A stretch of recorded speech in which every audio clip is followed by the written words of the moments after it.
नमस्कार सभी को। मेरे चैनल में आप सभी का हार्दिक स्वागत एवं अभिनंदन है। आज मैं उपस्थित हूँ प्रसिद्ध कथाकार मुंशी प्रेमचंद द्वारा लिखा गया उपन्यास, जो कि बहुत चर्चित उपन्यास है, गबन का अगला भाग लेकर। 9 दिन गुजर गए। रमा रोज प्रातः दफ्तर जाता और चिराग जले लौटता। मैं रोज यही आशा लेकर जाता कि आज कोई बड़ा शिकार फंस जाएगा, पर वह आशा पूरी न होती। इतना ही नहीं, पहले दिन की तरह वह कभी भाग्य का सूर्य न चमका। फिर भी उसके लिए कुछ कम श्रेय की बात नहीं थी कि 9 दिन में ही उसने 100 रुपये जमा कर लिए थे। उसने 1 पैसे का पान भी न खाया था। जालपा ने कई बार कहा, चलो कहीं घूम आए, तो उसे भी उसने बातों से ही टाला। बस कल का दिन और था। कल अगर रतन कंगन मांगेगी तो उसे क्या जवाब देंगे। दफ्तर से आकर वह इसी सोच में बैठा था, क्या 1 महीना भर के लिए और न मान जाएगी। इतने दिन वह और न बोलती तो शायद ये उऋण हो जाता। उसे विश्वास था कि मैं उससे चिकनी चुपड़ी बातें करके राजी कर लूँगा। अगर उसने जिद की तो उसे कह दूँगा कि सर्राफ रुपए नहीं लौटाता। सावन के दिन थे, अंधेरा हो चला। रमा सोच रहा था, रमेश बाबू के पास चलकर 2-4 बाजियाँ खेल आऊँ, मगर बादलों को देख देख कर रुक जाता था। इतने में रतन आ पहुँची। वह प्रसन्न न थी, उसकी मुद्रा कठोर हो रही थी। आज वह लड़ने के लिए घर से तैयार होकर आई है और मुरब्बत और मुलायजे की कल्पना को भी कोसों दूर रखना चाहती है।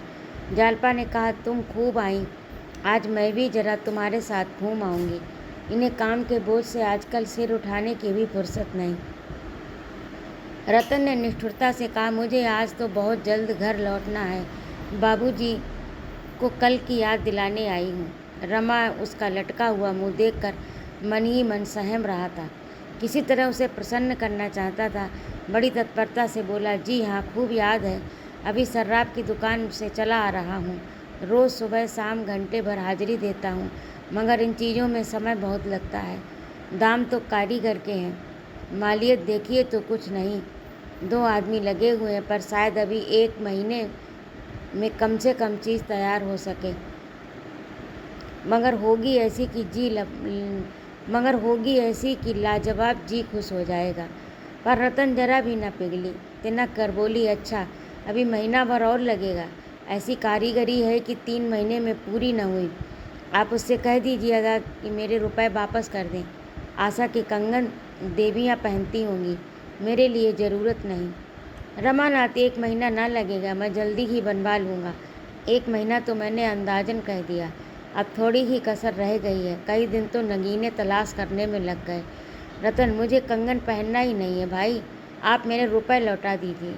वह सुनार मैंने बहुत देखे हैं।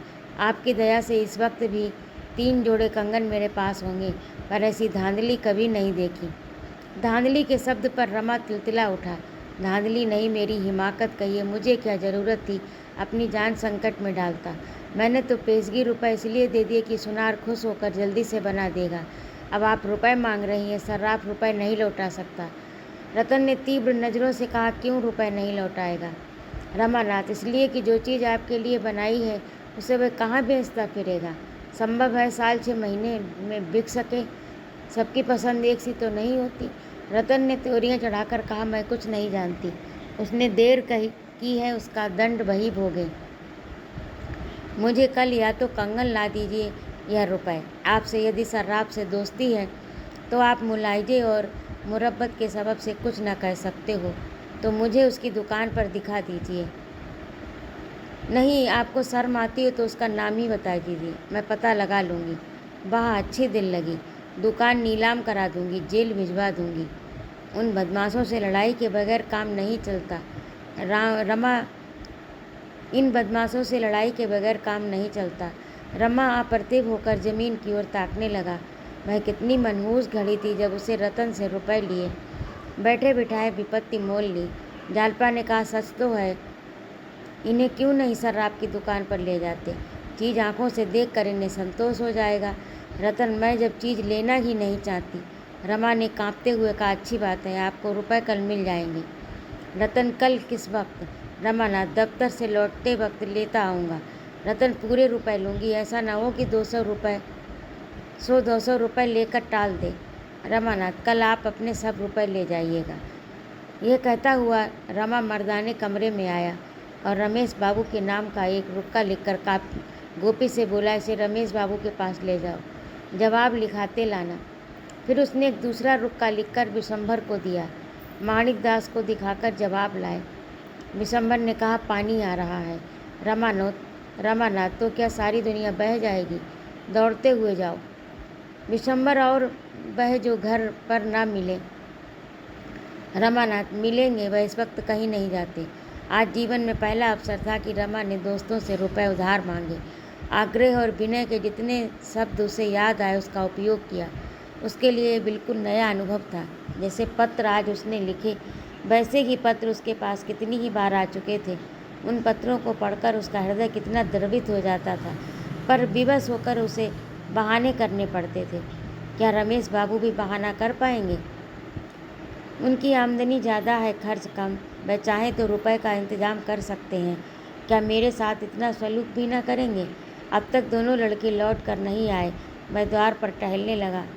रतन की मोटर अभी तक खड़ी थी। इतने में रतन बाहर आई और उसे टहलते देखकर भी कुछ बोली नहीं। मोटर पर बैठी और चल दी। दोनों कहाँ रह गए अब तक? कहीं खेलने लगे होंगे। शैतान तो हैं, जो कहीं रमेश रुपए दे दे तो चांदी है। मैंने 200 नाहक मांगे, शायद इतने रुपए उसके पास ना हो। ससुराल वालों की नोच घसोट से कुछ रहने भी तो नहीं पाता। माणिक चाहे तो 1500 दे सकता है, लेकिन देखना चाहिए, आज परीक्षा हो जाएगी। आज अगर इन लोगों ने रुपए ना दिए तो फिर बात भी ना पूछूंगा। किसी का नौकर नहीं हूँ, जब शतरंज खेलने को बुलाएं तो दौड़ा चला जाऊं। रमा किसी की आहट पाता तो उसका दिल जोर से धड़कने लगता। आखिर विशंभर लौटा। माणिक ने लिखा था, आजकल बहुत तंग हूँ, मैं तो तुम्ही से मांगने वाला था। रमा ने पुर्जा फाड़कर फेंक दिया, मतलबी कहीं का। अगर सब इंस्पेक्टर ने मांगा होता तो पुर्जा देखते ही रुपए लेकर दौड़ जाते। खैर, देखा जाएगा। चुंगी के लिए माल तो आएगा ही, इसकी कसर तब निकल जाएगी। इतने में गोपी भी लौटा। रमेश ने लिखा था, मैंने अपने जीवन में 2-4 नियम बना लिए हैं और बड़ी कठोरता से उनका पालन करता हूँ। उनमें से एक नियम यह भी है कि मित्रों से लेन देन का व्यवहार न करूँगा। अभी तुम्हें अनुभव नहीं हुआ है, लेकिन कुछ दिनों में हो जाएगा। जहाँ मित्रों में लेन देन शुरू हुआ, वहाँ मन मुटाव होते देर नहीं लगती। तुम मेरे प्यारे दोस्त हो, मैं तुमसे दुश्मनी नहीं करना चाहता, इसलिए मुझे क्षमा करो। रमा ने इस पत्र को भी फाड़ कर फेंक दिया। कुर्सी पर बैठकर दीपक की ओर टकटकी बांधकर देखने लगा। दीपक उसे दिखाई देता था, इसमें संदेह है। इतनी ही एकाग्रता से वह कदाचित आकाश की काली अवेद मेघ राशि की ओर ताकता। मन की एक दशा वह भी होती है जब आंखें खुली होती हैं और कुछ नहीं सूझता, कान खुले रहते हैं और कुछ भी सुनाई नहीं देता। संध्या हो गई थी। म्यूनिसपैलिटी के अहाते में सन्नाटा छा गया। कर्मचारी एक एक करके जा रहे थे। मेहतर कमरों में झाड़ू लगा रहा था। चपरासियों ने भी जूते पहनना शुरू कर दिया था। खोंचे वाले दिन भर की बिक्री के पैसे गिन रहे थे, पर रमानाथ अपनी कुर्सी पर बैठा रजिस्टर लिख रहा था। आज भी वह प्रातःकाल आया था, पर आज भी कोई बड़ा शिकार ना फंसा। वही 10 रुपये मिलकर रह गए। अब अपनी आबरू बचाने का उसके पास और क्या उपाय था? रमा ने रतन को झांसा देने की ठान ली। वह खूब जानता था कि रतन की अधीरता केवल इसलिए है कि शायद उसके रुपए मैंने खर्च कर लिए। अगर उसे मालूम हो जाए कि उसके रुपए तत्काल मिल सकते हैं तो वह शांत हो जाएगी। रमा उसे रुपयों से भरी थैली दिखाकर उसका संदेह मिटा देना चाहता था। वह खजांची साहब के चले जाने की राह देख रहा था। उसने आज जानबूझकर देर की थी। आज की आमदनी के 800 रुपये उसके पास थे। इसे वह अपने घर ले जाना चाहता था। खजांची ठीक 4 बजे उठा। उसे क्या गरज थी कि रमा से आज की आमदनी मांगता। रुपए गिनने से ही छुट्टी मिली। दिन भर वही लिखते लिखते और रुपए गिनते गिनते बेचारे की कमर दुख रही थी। रमा को जब मालूम हो गया कि खजांची साहब दूर निकल गए होंगे तो उसने रजिस्टर बंद कर दिया और चपरासी से बोला, थैली उठाओ, चलकर जमा कराएं। चपरासी ने कहा, खजांची बाबू तो चले गए। रमा ने आंखें गड़गड़ाकर कहा, खजांची बाबू चले गए? तुमने मुझसे कहा क्यों नहीं? अभी कितनी दूर गए होंगे? चपरासी, सड़क के नुक्कड़ तक पहुंच गए होंगे। रमानाथ, ये आमदनी कैसे जमा होगी? चपरासी, हुक्म हो तो बुला लाऊं। रमानाथ, अजी जाओ भी, अब तक तो कहा नहीं, अब उन्हें आधे रास्ते में बुलाने जाओगे। हो तुम भी निरे बछिया के ताऊ, आज ज़्यादा छान गए थे क्या? खैर रुपए इसी दराज में रखे रहेंगे, तुम्हारी जिम्मेदारी रहेगी। चपरासी नहीं बाबू साहब, मैं यहाँ रुपया नहीं रखने दूंगा। सब घड़ी बराबर नहीं जाती, कहीं रुपए उठ जाए तो मैं बेगुनाह मारा जाऊं। सुबीते का ताला भी तो नहीं है यहाँ। रमानाथ, तो फिर रुपए कहाँ रखूं? चपरासी हुजूर अपने साथ लेते जाए। रमा तो ये चाहता ही था, एक इक्का मंगवाया, उस पर रुपयों की थैली रखी और घर चला। सोचता जाता था कि अगर रतन भभकी में आ गई तो क्या पूछना, कह दूंगा 2 ही 4 दिन की कसर है। रुपए सामने देखकर उसे तसल्ली हो जाएगी। जालपा ने थैली देखकर पूछा, क्या कंगन न मिला? रमानाथ, अभी तैयार नहीं है। मैंने समझा रुपए लेता चलूं, जिससे उन्हें यकीन हो जाए। जालपा, क्या कहा सर आपने? रमानाथ, कहा क्या, आजकल करता है, अभी रतन देवी आई नहीं। जालपा, आती ही होंगी, उसे चैन कहाँ। जब चिराग जले तक रतन ना आई तो रमा ने समझा अब ना आएंगी। रुपए अलमारी में रख दिए, घूमने चल दिया। तभी गए 10 मिनट भी हुए होंगे, उसे गए अभी 10 मिनट ही हुए होंगे कि रतन आ पहुंची और आते ही बोली, कंगन तो आ गए होंगे। जालपा, हाँ आ गए हैं, पहन लो। बेचारे कई दफ़ा सर्राफ के पास गए, अब आगा देता ही नहीं, हीले हवाले करता है। रतन कैसा सर्राफ है, इतने दिन से हीले हवाले कर रहा है। मैं जानती थी कि रुपए झमेले में पड़ जाएंगे, तो देती ही क्यों। न रुपए मिलते हैं न कंगन मिलता है। रतन ने यह बात कुछ ऐसे अविश्वास के भाव से कही कि जालपा जल उठी, गर्व से बोली, आपके रुपए रखे हुए हैं, अब जब चाहिए ले जाइए। अपने बस की बात तो है नहीं, आखिर जब शराब देगा तभी तो लाएंगे। रतन कुछ वादा करता है, कब तक देगा? जालपा, उसके वादों का क्या ठीक, सैकड़ों वादे तो कर चुका है। रतन तो इसके मानी यह है कि वह चीज़ ना बनाएगा। जालपा, जो चाहे समझ लो, रतन तो मेरे रुपए ही दे दो, बाज आई ऐसे कंगन से। जालपा झमक कर उठी, अलमारी से थैली निकाली और रतन के सामने पटक कर बोली, ये आपके रुपए रखे हैं, ले जाइए। वास्तव में रतन की अधीरता का कारण भी वही था जो रमा ने समझा था। उसे भ्रम हो रहा था कि इन लोगों ने मेरे रुपए खर्च कर डाले, इसीलिए वह बार बार कंगन का तगाजा करती थी। रुपए देखकर उसका भ्रम शांत हो गया। कुछ लज्जित होकर बोली, अगर 2-4 दिन में देने का वादा करता हो तो रुपए रहने दो। जालपा, मुझे तो आशा नहीं है इतनी जल्द दे दे, जब चीज़ तैयार हो जाएगी तो रुपए मांग लिए जाएंगे। रतन, क्या जाने उस वक्त मेरे पास रुपए रहें ना रहें, रुपए आते तो दिखाई देते हैं, जाते नहीं, न जाने किस तरह उड़ जाते हैं। अपने ही पास रख लो तो क्या बुरा। जालपा, तो यहाँ भी तो यही हाल है, फिर पराई रकम घर में रखना जोखिम की बात भी तो है, कोई गोलमाल हो जाए तो व्यर्थ का दंड देना पड़े। मेरे ब्याह के चौथे दिन ही मेरे सारे गहने चोरी चले गए।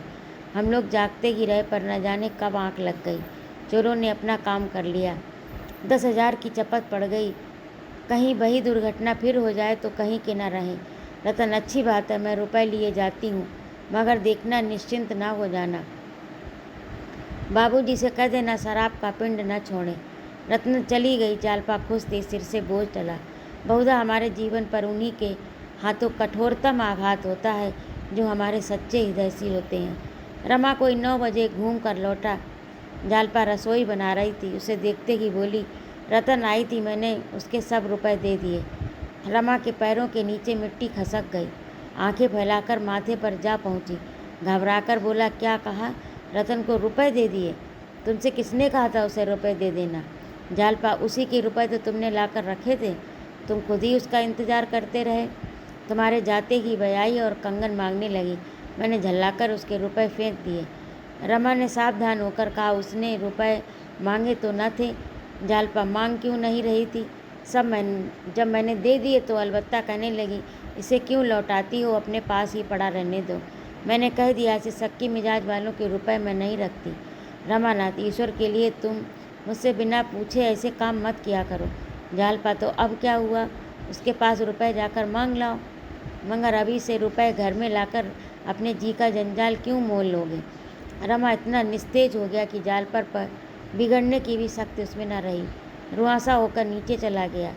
स्थिति पर विचार करने लगा। जालपा पर बिगड़ना अन्याय था, जब रमा ने साफ कह दिया कि ये रुपए रतन के हैं और इसका संकेत तक न किया कि मुझसे बगैर पूछे ना दे, तो जालपा का कोई अपराध नहीं। उसने सोचा इस समय झल्लाने और बिगड़ने से समस्या हल नहीं होगी। शांत चित्त होकर विचार करने की आवश्यकता थी। रतन से रुपए वापस लेना अनिवार्य था। जिस समय वह यहाँ आई है, अगर मैं खुद मौजूद होता तो कितनी खूबसूरती से सारी मुश्किल आसान हो जाती। मुझको क्या सामत सवार थी कि घूमने निकला। एक न एक दिन घूमने न जाता तो कौन मरा जाता। कोई गुप्त शक्ति मेरा अनिष्ट करने पर उतारू हो गई है। 10 मिनट की अनुपस्थिति ने सारा खेल बिगाड़ दिया। मैं कह रही थी कि रुपए रख लीजिए। जालपा ने जरा समझ से काम लिया होता तो ये नौबत काहे आती। लेकिन फिर मैं बीती हुई बात सोचने लगा। समस्या है रतन से रुपए वापस कैसे किए जाएं। क्यों न चलकर कहूँ कि रुपए लौटाने से आप नाराज़ हो गई हैं। असल में मैं आपके लिए रुपए न लाया था, सर्राफ से इसलिए मांग लाया था जिससे वह चीज़ बनाकर दे दे।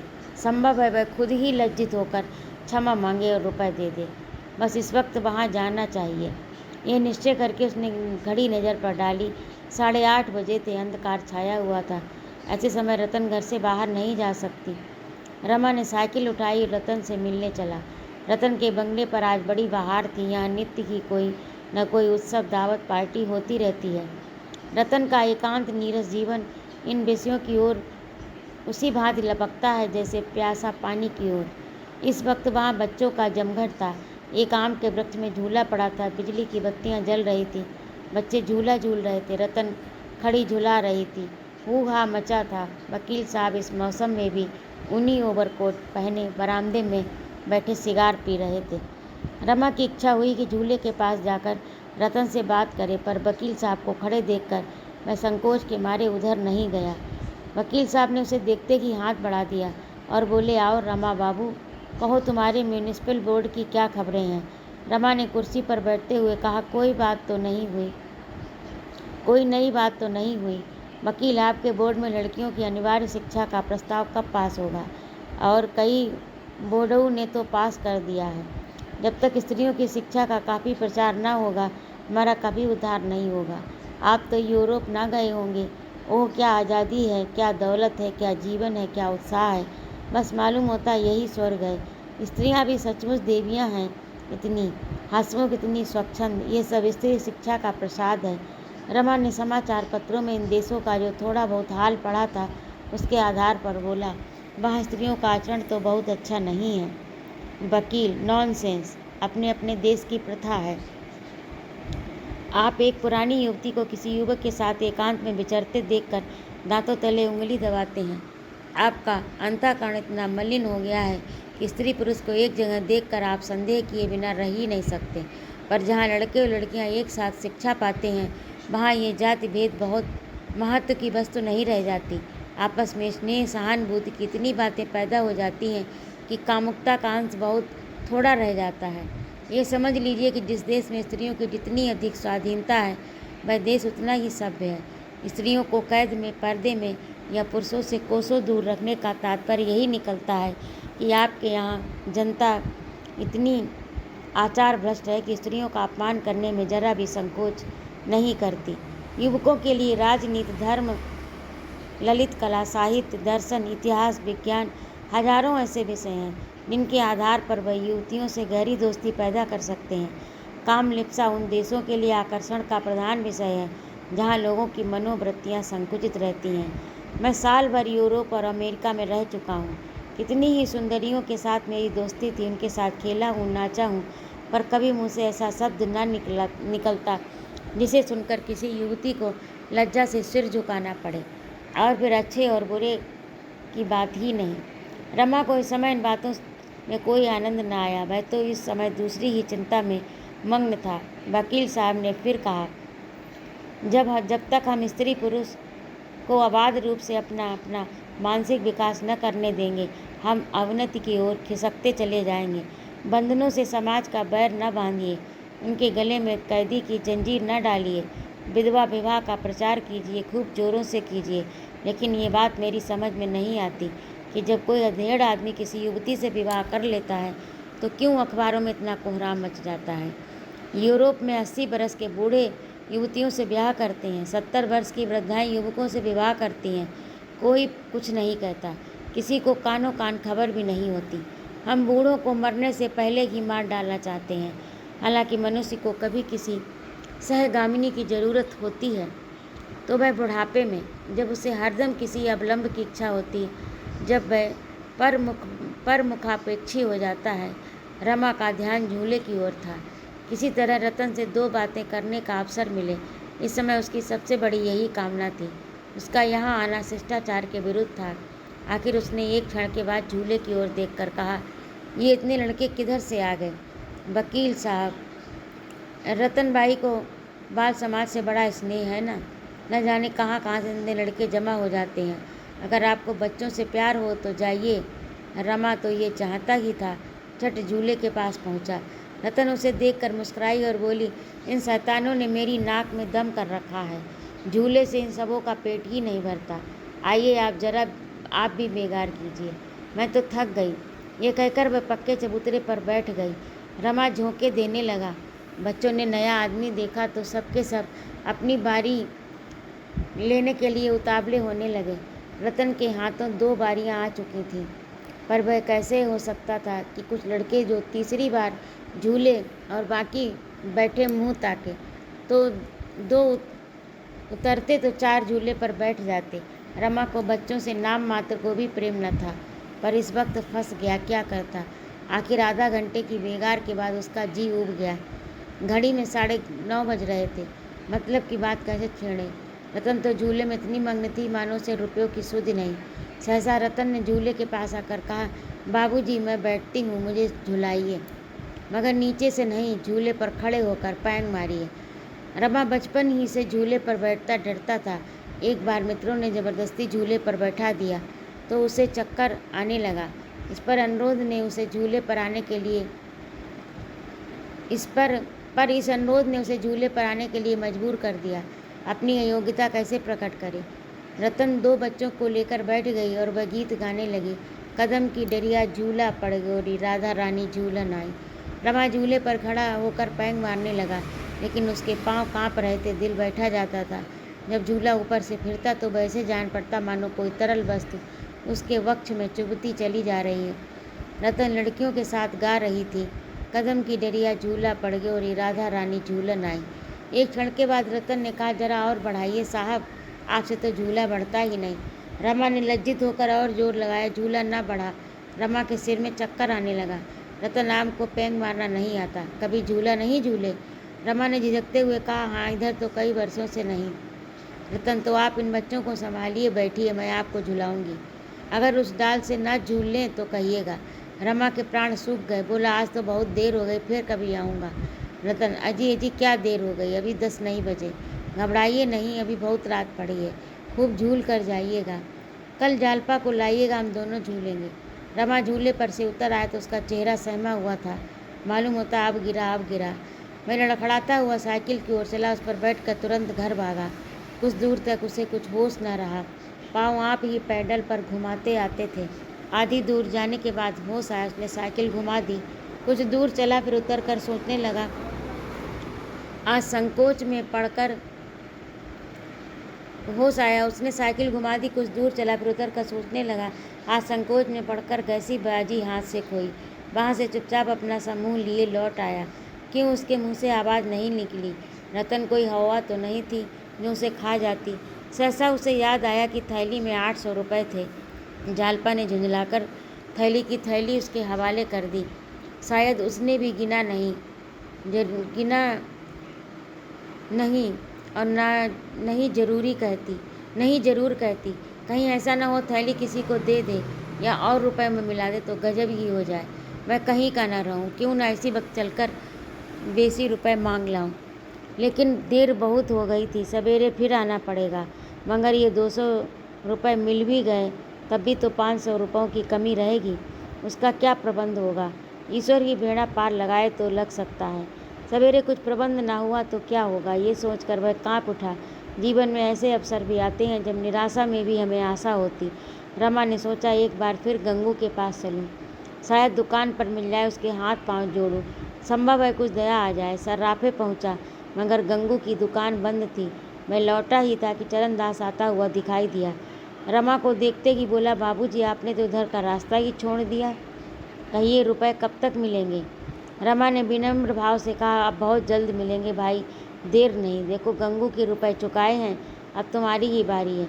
चरणदास, ये सब वह सब किस्सा मालूम है। गंगू ने होशियारी से अपने रुपए न ले लिए होते तो हमारी तरह टापा करते। साल भर हो रहा है, रुपए सैकड़ों का सूद भी रखिए तो 84 रुपये होते हैं। कल आकर हिसाब कर जाइए सब, नहीं तो आधा तिहाई कुछ दे दीजिए। लेते देते रहने से मालिक को ढांढस रहता है। कान में तेल डालकर बैठने से तो शंका होने लगती है कि इसकी नीयत खराब है। तो कल कब आइएगा? रमानाथ, भाई कल तो मैं रुपए लेकर नहीं आ सकूँगा, यूँ जब कहो तब चला आऊँ। क्यों इस वक्त अपने सेठ जी से 400-500 रुपये का बंदोबस्त न करा दो, तुम्हारी मुट्ठी भी गर्म कर दूँगा। चरणदास, कहाँ की बात लिए फिरते हो बाबूजी? सेठ जी एक कौड़ी तो देंगे नहीं। उन्होंने यही बहुत सलूक किया कि नालिश नहीं कर दी। आपके पीछे मुझे बातें सुननी पड़ती हैं, क्या बड़े मुंशी से कहना पड़ेगा? रमा ने झल्लाकर कहा, तुम्हारा देनदार मैं हूँ, बड़े मुंशी नहीं। मैं मर नहीं गया हूँ, न घर छोड़कर भागा जाता हूँ। इतने अधीर क्यों हुए जाते हो? चरणदास, साल भर हुआ, एक कौड़ी नहीं मिली। अधीर न हो तो क्या हो, कल कम से कम 200 की गिकर कर रखिएगा। रमानाथ, मैंने कह दिया मेरे पास अभी रुपए नहीं है। चरणदास, रोज गठरी काट काट कर रखते हो और उस पर कहते रुपए नहीं। कल रुपए जुटा रखना, कल मेरा आदमी आएगा ज़रूर। तो ये था आज का भाग। आपको कैसा लगा कमेंट करके अवश्य बताइएगा। और यदि आपको मेरा कहानी सुनाना अच्छा लगता हो तो कृपया मेरे चैनल को सब्सक्राइब अवश्य करिएगा। लाइक और कमेंट तथा अपने मित्रों में शेयर भी करिएगा। सुनने के लिए बहुत बहुत धन्यवाद। जय माँ भारती।